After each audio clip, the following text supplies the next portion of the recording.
তো প্রতীক্ষার অবসান শেষ হলো। আলটিমেটলি সামনে আসলো দেবদা শুভশ্রীর অভিনীত নতুন সিনেমা ট্রেলার।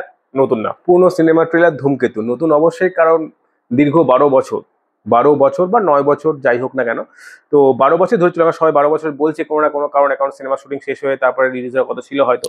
যাই হোক, দীর্ঘ 12 বছর বা 9 বছর পর এই সিনেমার টিজার সামনে আসলো। তো বেসিক্যালি একটা কথা আমি যেটা এই সিনেমার শুরুতে বলতে, মানে রিভিউ শুরুতে বলতে চাই, সেটা হলো যে এই টিজার দেখে এইটুকু মনে হচ্ছে যে হ্যাঁ, সিনেমাটা কেন সেই সময় সবার থেকে বেস্ট সিনেমা বলেছিল দেবদা, যে তার সেখানে তার মানে অনেকটা সব থেকে বেস্ট এই কথা, সেখানে সবকিছু দিয়েছে কেন বলেছে এই কথাটা।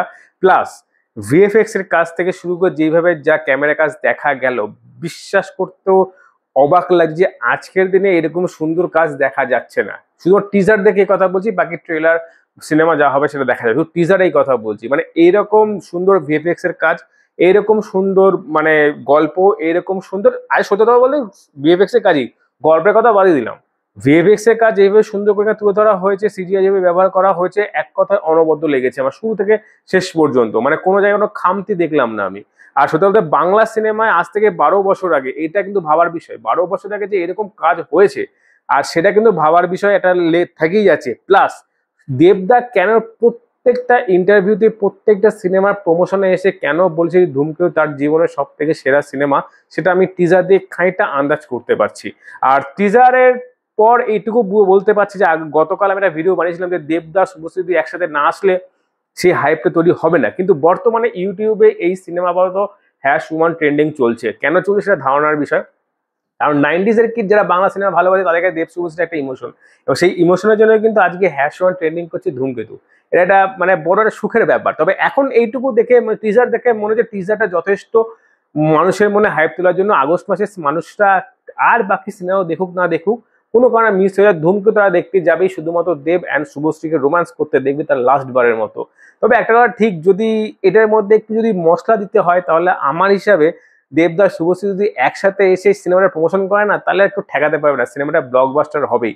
আমি শুধুমাত্র ভয় পাচ্ছিলাম একটা, সত্যি কথা, এটা একদম খাঁটি কথা, ভয় পেয়েছিলাম। কারণ আজ থেকে 13 বছর, 12 বছর, 10 বছর আগে যেভাবে সিনেমার কাজ হয়েছে, সেখানে দাঁড়িয়ে আজকে সিনেমার কাজ অনেক পরিবর্তন হয়ে যাবে। সেইখানে দাঁড়িয়ে আজকে টিজার দেখাবো, এটুকু বলতে পারছি যে আগে যেরকম সিনেমা ভালো কাজ হতো, সেই ভালো কাজ এখন আর দেখা যায় না। সিনেমা ভালো কাজ থাকে, লোকে কিন্তু দেখতে যাবেই, এইটুকু সিনেমার টিজার দেখে বোঝা যাচ্ছে। তবে বাকি যেটুকু মনে হলো যে দেবদা এটা পুরোপুরি লাভ, মানে লাভ স্টোরির উপর অবশ্যই তো সিনেমাটা হচ্ছে, কিন্তু পাশাপাশি কিন্তু একটা আর্মিরও ব্যাপার রয়েছে, দেবদা যেখানে আর্মির কাজ করে।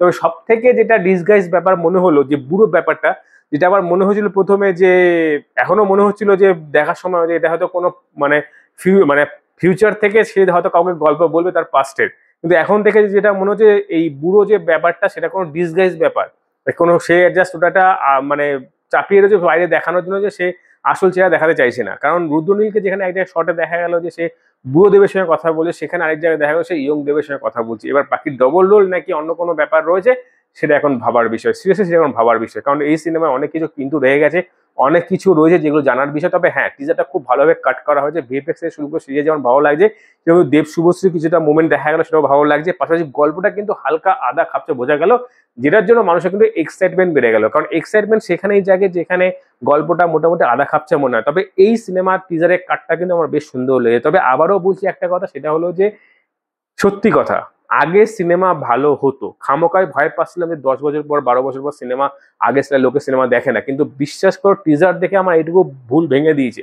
আমার এইটুকু মনে হচ্ছে যে টিজার দেখে যে ওই লেভেলের সিনেমা এখন আর কেউ করতে পারে না। যেমন অবস্থা হলিউডের হয়েছে, হলিউডের আগে সিজিআই ভিএফএক্স কি ছিল, এখন সিজিআই ভিএফএক্স কি অবস্থা। মানে আগেকার যুগে মেশিন কম ছিল, পাকাপুক্ত ছিল, এখনকার যুগে মেশিন এত অত্যাধুনিক হয়ে গেছে, কিন্তু সেই সব লড়বড়ের ব্যাপারটা হয়ে গেছে। যার জন্য আমার মনে হয় আগের যে কাজ, সে কাজটা বেটার হয়েছে। তবে আমার মনে হয় ইদানিং যেসব সিনেমাগুলো রিলিজ পেয়েছে লাস্ট 5-6 বছরে, তার থেকে বেটার বিজনেস করতে পারে এই ধূমকেতু। হ্যাঁ, শুধুমাত্র দেব শুভশ্রী জুরির জন্য নয়, সিনেমার গল্পটাও খুব বেশি টাফ হবে, ভালো লাগবে। কারণ এখানে মনের মতো কিন্তু অনেক তারকা রয়েছে, তাদেরকে এক ঝলক দেখা গেল, পরমব্রত রয়েছে, চিরঞ্জিত রয়েছে, এগুলো দেখা গেল এক ঝলক। আর পাশাপাশি সব থেকে বেশি বিশ্বস্ত আমার একজনই রয়েছে, কৌশিক গাঙ্গুলি।